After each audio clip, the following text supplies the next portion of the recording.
Bonjour à tous, bienvenue. Donc aujourd'hui, on va revenir sur les résultats de Total qui ont été donnés ce matin.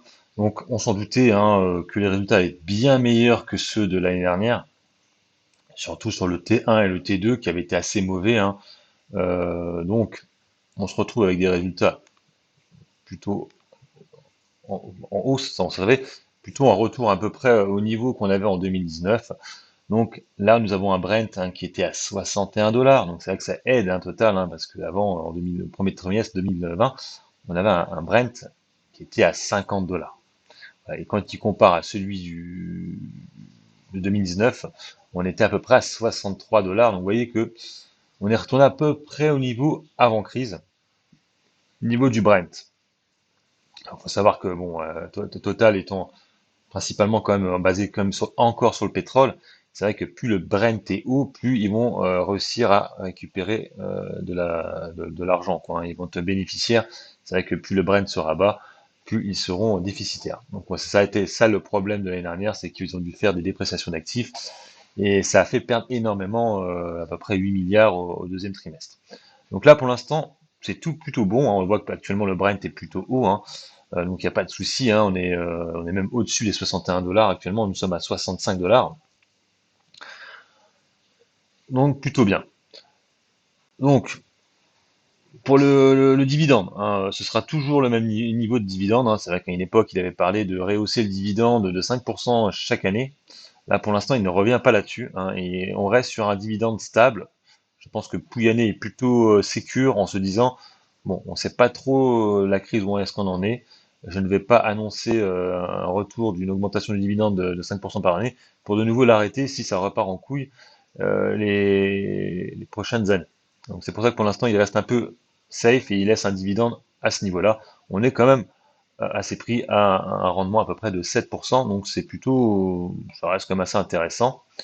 Donc là, on va s'intéresser principalement dans tout ce qui est énergie renouvelable, vous le savez.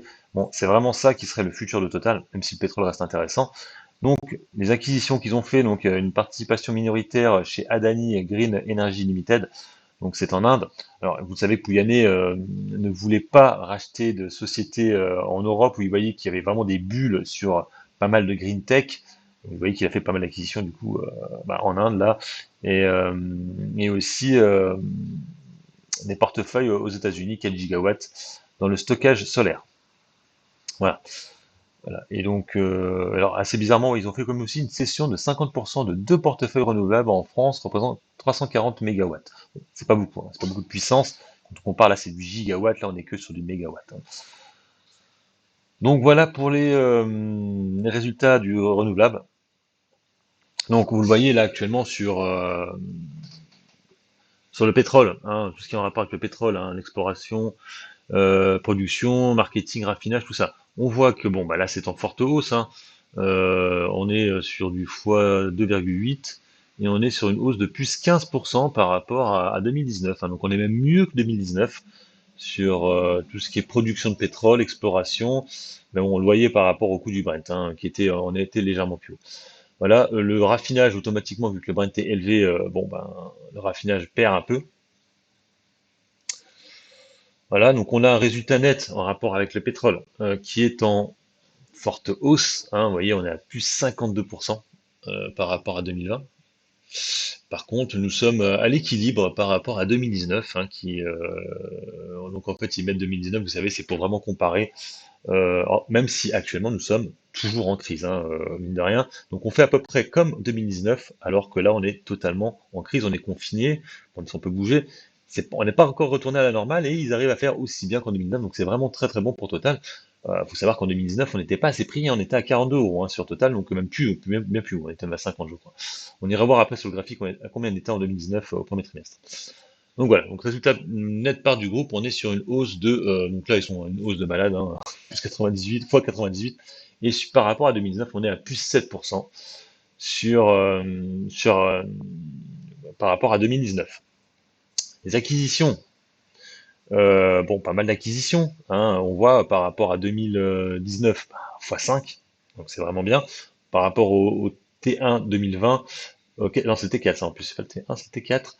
Bon, un peu moins bien. Enfin, un peu mieux, pardon, excusez-moi, un peu mieux. Mais de toute façon, vous le savez, hein, Total a profité de la crise pour faire énormément d'acquisitions. Et donc, c'est tout à fait normal que ça monte progressivement. Donc, plutôt bien, voilà, on a plus 44% quand même par rapport au T1 de l'année dernière. Et x5 par rapport à celui de 2019. Le trésorerie très bon aussi. Donc, voilà, c'est vraiment très positif, hein, sur Total, il n'y a pas de souci là-dessus. On va aller voir rapidement quand même tout ce qui est énergie renouvelable. Voilà, donc la capacité en portefeuille, donc ils ont bien monté, hein. Vous voyez qu'on était à 16 gigas au premier trimestre 2020, on est à 36 gigawatts au premier trimestre 2021, et on fait même x2,2 par rapport à... Oui, bon, c'est ça, en fait, c'est ça. Je crois qu'ils avaient mis par rapport à 2019, non, ils l'ont pas mis, c'est par rapport à 2020, donc ouais, on est x2, hein. Donc c'est vraiment très bon. Donc effectivement, c'est des acquisitions, hein, qui font que leur production d'énergie renouvelable augmente, augmente, augmente. Et ça, c'est vraiment intéressant. C'est vraiment ça qui sera l'avenir de Total. Vous savez que normalement, Total devrait changer de nom et devrait s'appeler Total Énergie. Donc voilà, donc capacité qui augmente dans la logique par rapport au discours de Monsieur Pouyanné.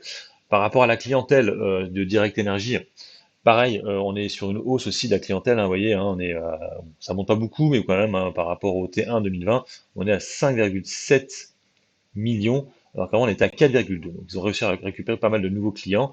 Dans le gaz aussi, ils ont plutôt bien récupéré aussi, ils étaient à 1 million, et là ils sont à 2 millions 7.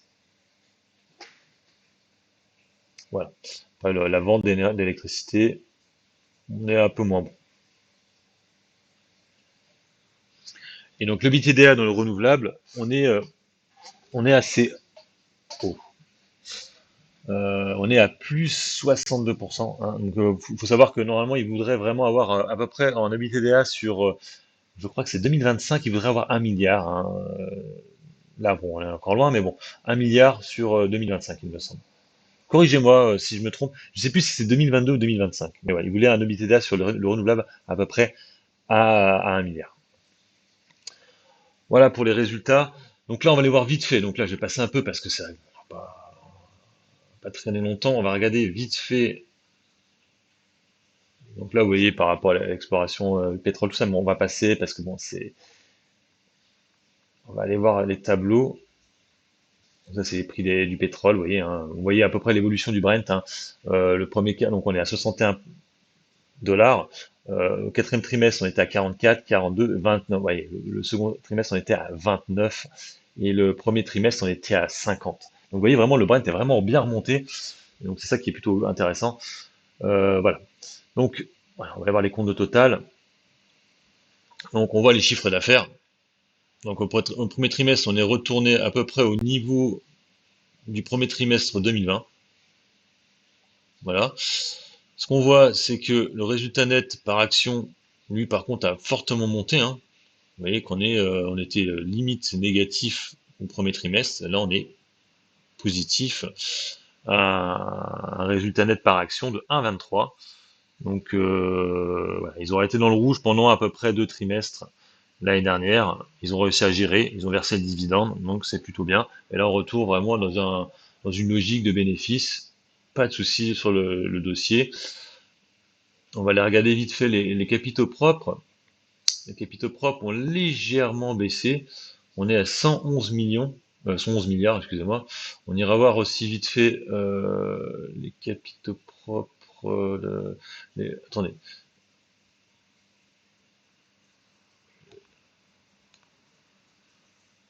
J'ai pas mis Boursorama. Ah oui, non, je pense que j'ai mis Boursorama, mais je ne l'ai pas mis. Donc on va faire ça. Boursorama. On va aller voir les capitaux propres rapidement. Pas les capitaux propres, la capitalisation boursière de Total actuellement, parce que je sais plus à combien on en est maintenant. Il me semble qu'on est en dessous des... Voilà, on est à 100 millions. Donc elle est encore value à ce prix-là. Total, hein, les capitaux propres dépassent sa valorisation en bourse. Voilà, à 38 euros, là actuellement on est encore pas cher, hein, sur la valeur totale. Voilà pour les capitaux propres. On peut aller regarder rapidement aussi la dette, les dettes financières, 52 milliards. ça a plutôt monté, hein. Elle a plutôt monté, voilà, elle a baissé par rapport au quatrième trimestre, mais elle est montée par rapport au premier trimestre de l'année dernière. Enfin, c'est bon, c'est le passif non courant. Quand on va voir les autres dettes financières, ouais, elles ont un peu monté, mais c'est un peu normal, hein. Je vous dis, les sociétés sont un peu obligées de s'endetter, hein. Voilà, donc ça me choque pas. Ça me choque pas. Et de toute façon, l'endettement est couvert par la capitale propre. Donc ça va.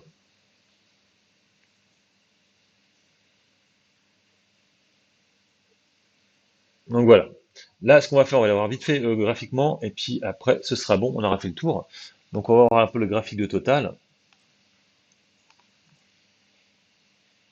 Voilà. Donc pour vous montrer le niveau de 2019, hein, je vous ai dit tout à l'heure, hein, on va voir le niveau de 2019. Voilà.